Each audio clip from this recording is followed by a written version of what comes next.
ऐसे जब 20 साल पहले मैं खड़ा हुआ था ऐसे किसी ऑफिस में जाके, तो मुझसे पूछा गया था कि क्या है। किसी डायरेक्टर के असिस्टेंट ने पूछा था क्या है।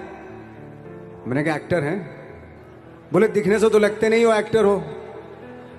तो क्या होता था कि इंडस्ट्री में हमेशा ये चलन था कि एक्टर हीरो जो होता है वो 6 फुट का होता है और गोरा होता है और लंबा चौड़ा बल्ले छल्ले होते हैं। मतलब हम तो बस ऐसे ही चले गए थे, ऐसा ऐसा ऐसा समझता था वो।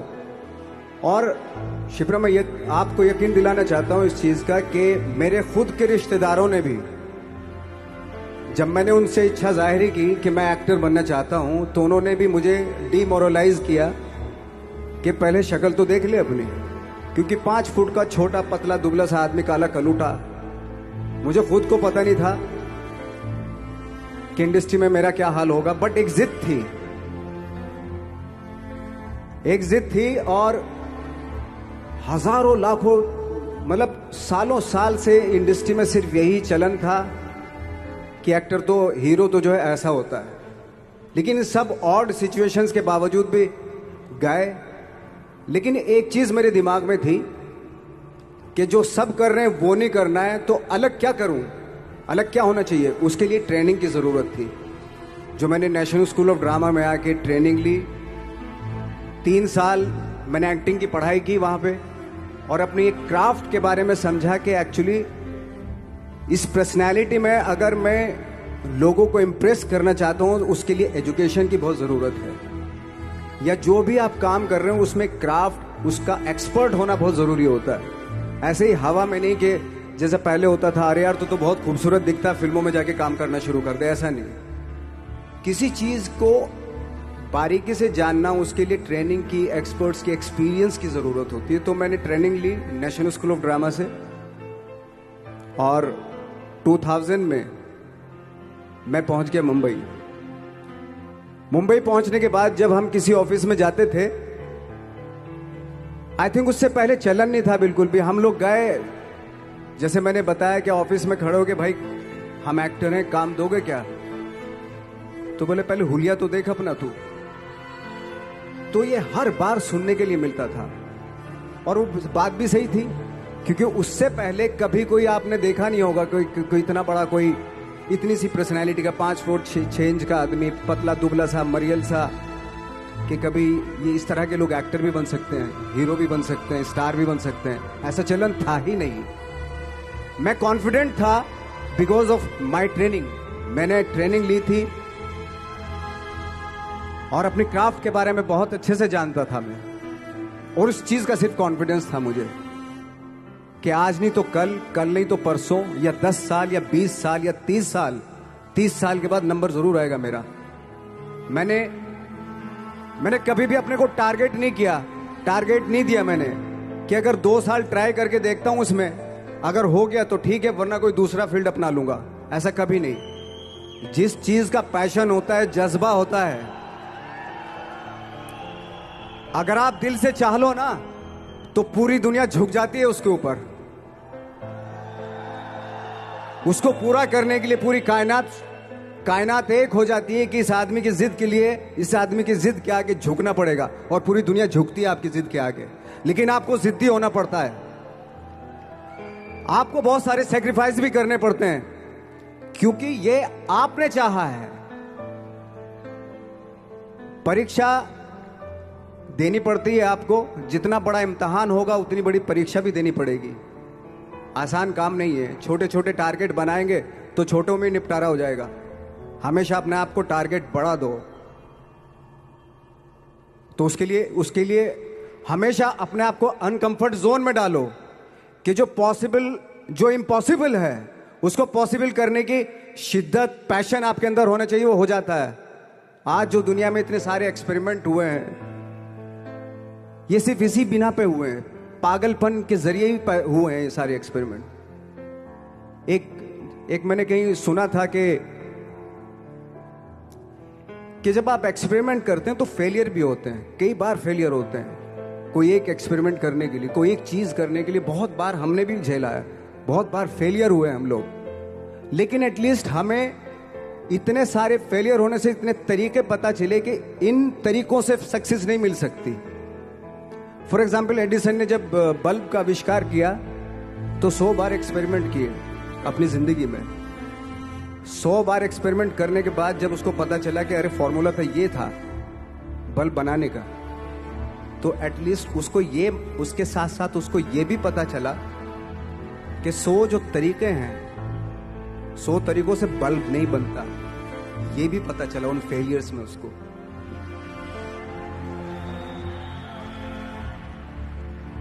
जब हम लोग मुंबई आए तो हमें मालूम था हमारे पास पर्सनैलिटी नहीं है, हमारे पास बैक नहीं है, या हमारे फादर दादा परदादा तो फिल्म इंडस्ट्री में है नहीं, हम ही हैं। तो हमें क्या करना चाहिए? इसलिए लोगों के बीच में घुसे रहते थे, आम लोगों के बीच में घुसे रहते थे, उनका एक्सपीरियंस सुनते थे, उनको ऑब्जर्व करते थे। तो आई थिंक मेरे पास 15 साल तक, 10-12 साल तक कोई काम नहीं था। जैसे आपने बताया कि बहुत ही 10-10 सेकंड के रोल करके घर में आके बैठ जाए, तो पूरे साल खाली बैठे रहते थे हम लोग। लेकिन एक चीज थी कि लोगों के बीच में रहते थे। लोगों के बीच में रहने से ये एहसास हुआ हमें कि तरह तरह के लोग हैं, लेकिन हमारी इंडस्ट्री में सिर्फ एक ही तरह की एक्टिंग होती है। हजारों करोड़ों लोग हैं इस दुनिया में, लेकिन एक्टिंग सिर्फ एक ही तरीके से होती है हमारे यहाँ। तो मुझे लगा यार, ये मैं तो ट्रेन भी हूं, मुझसे अपनी आर्ट भी आती है, और हजारों लोगों को मैं ऑब्जर्व भी कर रहा हूं। तो ये तो सबसे अच्छा सूत्र है। इससे तो मैं बहुत कुछ कर जाऊंगा। तो जब ये सूत्र पता चला मुझे कि अब मैं ये जो हजारों लोगों को मैंने ऑब्जर्व किया है, अब जब भी मुझे कोई रोल मिलेगा उन्हीं में से वो एक इंसान होगा। उसी में वो ठाकरे, बाला साहब ठाकरे होंगे, उसी में मंटो होगा, उसी में गणेश गायतोंडे होगा, उसी में फैजल खान होगा, उसी में माजूमदार साहब होंगे। तो इस तरह के, ये कब हुआ? जब हमने लोगों को ऑब्जर्व करना शुरू किया, लोगों के बीच में रहे। मैं 15 साल के बाद जो मेरी लाइफ थी जिसमें खाने तक को नहीं मिलता था, अब फॉर्चुनेट अपने आप को समझने लगा था कि थैंक गॉड कि मुझे ऐसे लोगों के बीच में मुझे रहने का मौका मिला। तो कभी भी आई थिंक मुझे लगता है कि कभी भी जब आप स्ट्रगल कर रहे होते ना, वो एक मौका होता है आपके पास, वो एक चांस होता है आपके पास कि कैसे उसमें आप अपना ऑब्जर्वेशन, एक्सपीरियंस, जब आपको काम मिलेगा वो उसमें लगाएंगे आप। तो मेरी लाइफ बहुत ही, आज जब मैं सोचता हूं कि यार ये तो बहुत ही अच्छा हुआ, तो जो 15, 10, 12 साल मैंने बिना काम के गुजारे, जो लोगों के बीच में रहा था, मैं आज वो काम आ रहा है मेरे। जहां जरा सा कोई कैरेक्टर मिलता है तो आदमी इसलिए कनेक्ट करता है उनसे कि उनको लगता है कि यार ये तो मेरे पड़ोस का ही, आसपास का ही ये बंदा। मैंने देखे हैं इस तरह के लोग। आई थिंक यही हमारी सबसे बड़ी जीत है as an actor.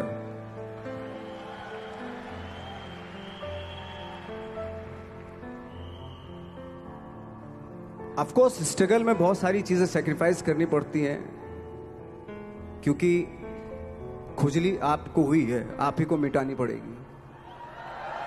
You know, आप जो आप हैं वो आपने बनना चाहा था, और अगर डिसअपॉइंटमेंट आ रहे हैं तो आप तो कंप्लेन भी नहीं कर सकते, क्योंकि आप ही ने चाहा था ये बनना।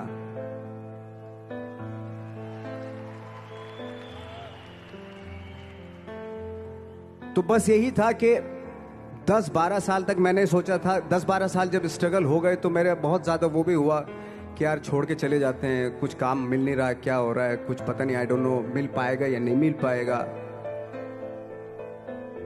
फिर ये होता था कि नहीं, मेरी मदर जो है ना एक लेटर लिखती थी मुझे हमेशा। तब मोबाइल नहीं आए थे, पेजर आए थे, तो पेजर यहाँ पे लगा के चलते थे हम लोग। जब उनको मालूम हो जाता था कि भाई बंदा जो है ना थोड़ा सा फ्रस्ट्रेशन में है, डिप्रेशन में है, क्योंकि काम नहीं मिल रहा, तो मेरी माँ मुझे एक लेटर लिखती थी। उसको लिखती थी कि लिखने के बाद एक लास्ट में लिखती थी कि 12 साल में कचरे के दिन भी बदलते हैं, तू तो इंसान है, तेरा दिन भी बदलेगा। तो उन सब चीजों को देख के कोई एक शेर, कोई एक कोटेशन, कोई इस तरह की जो मोटिवेट करती है जो लाइंस आपको, उनका रहना, उन पे बिलीव करना बहुत जरूरी होता है, क्योंकि वही चीज आपको मोटिवेट करती है आगे बढ़ाने के लिए। और जब खराब वक्त होता है आपको वो लाइंस, वो पोएम्स, वो सारी चीजें आपको संबल देती हैं, मजबूती देती हैं, ताकत देती हैं। और मैं जिस गांव से आया था, डिस्ट्रिक्ट मुजफ्फरनगर के एक छोटा सा गांव था बुढ़ाना। जब हमने शुरुआत की थी वहां पे, जब मैं था वहां पे लाइट भी नहीं थी। 1 घंटे के लिए रात में कभी आ गई, या 1 महीने के बाद हल्का सा मुंह दिखा के चली गई। इस तरह की लाइट इस तरह होती थी। वही लैंप में पढ़ना स्टार्ट किया, लैंप। तो छोटे से गांव से आने के बावजूद फिर दिल्ली मतलब छोटा सा, उससे बड़ा शहर भी हमें ऐसा लगता था पता नहीं क्या है, मतलब डर लगता था।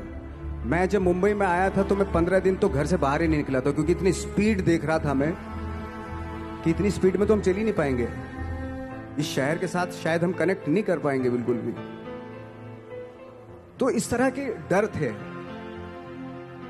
लेकिन ऐसी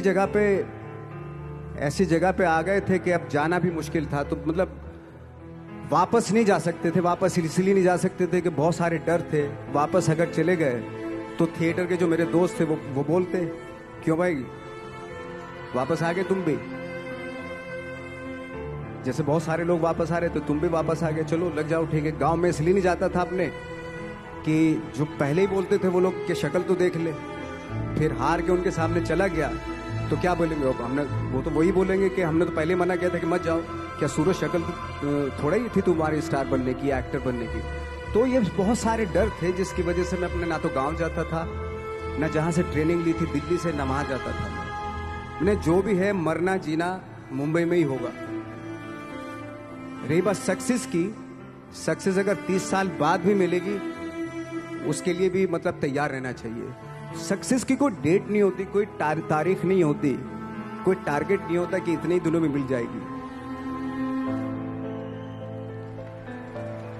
इंसान का काम होता है, आई थिंक मुझे लगता है कि मेरे हिसाब से मुझे लगता है कि लाइफ ना हमेशा अपने आप को लाइफ में पुश करते रहो, और पैशन के साथ जिस भी आप काम में हो, जो भी आप काम कर रहे हैं उसमें पैशन के साथ लगे रहना बहुत जरूरी होता है।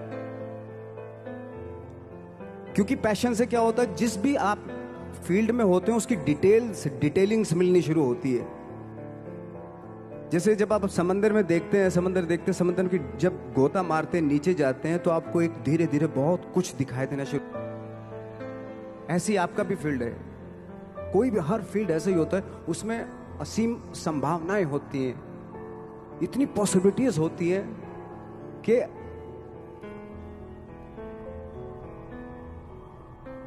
आई थिंक दुनिया का हर काम में इतनी सिर्फ अगर एक दर्जी है पैंट सीता है, 1000 तरीके के पैंट सी सकता है वो, अगर वो चाहे तो। अगर उसने नहीं चाहा तो वो जो ट्रेंड चला रहा है वही सीता जाएगा। लेकिन अगर उसने चाह लिया कि मैं ऐसा कुछ करता हूं, तो 1000 तरीके के पैंट उसी में 1000 तरीके की सी देगा वो पैंट। ऐसे हर फील्ड में पॉसिबिलिटीज बहुत होती है और एक परफेक्शन होता है। फॉर एग्जाम्पल जैसे हम लोगों ने ट्रेनिंग इसलिए ली कि परफेक्शन आ जाए अपने काम में।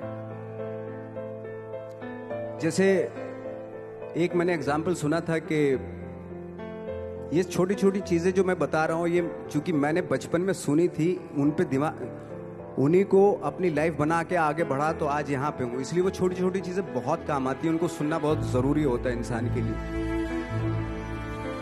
बताते हैं कि एक बहुत बड़े, पता नहीं ये सच है झूठ है, मुझे इतना ज्यादा नहीं मालूम, बट कोई बहुत बड़े इंसान हुए, लेकिन वो पहले मोची थे, जूता सीते थे। लेकिन जूता जहां से सीते थे ना, वहां से कभी फटता नहीं था वो, भले दूसरी फट जाए लेकिन वहां से नहीं फटता था, क्योंकि उसका पैशन था जूता सीना। काम भले ही वो है वो, लेकिन उस काम में भी उनका पैशन है।